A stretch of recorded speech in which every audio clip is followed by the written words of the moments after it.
His philosophy was pretty simple. Life was a gift. We are giving gifts to make a difference.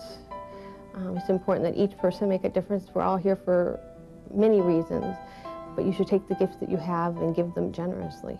Same time every year, he and a group of colleagues, as we understood it, would go to Ecuador and serve the poor in hospitals there where they otherwise wouldn't be able to get that kind of care. He saw this as a way of paying back, a way of serving people in need, a way of making his skills available to people who wouldn't otherwise have them.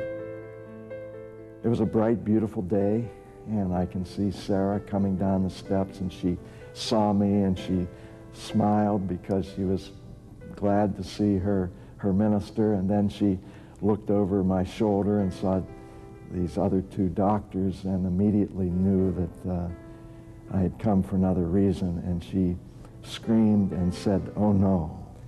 And I said to her, "There's no easy way to do this, so I'm just going to tell you that David has died in Ecuador."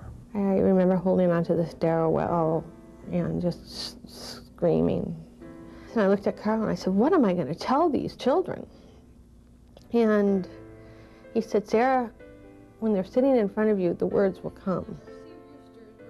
I said, "Something very, very bad has happened to Daddy, and he died last night in his sleep. It's a very awful thing. It's a very sad thing. But I want you to know that he loved you, and I loved you, and I'm not going anywhere." David and I spoke very openly about what money was where and what it was to be used for, and I knew that money wasn't going to be an issue. Life insurance was one of those things that my husband David felt really strongly about. He wanted to make sure that we could stay in our own home. He wanted enough money there that if I chose not to work for the first 3 years, that I didn't have to. It has allowed me to bring a nanny into our home and has made life easier, much easier for the kids, and has made a huge difference in my life.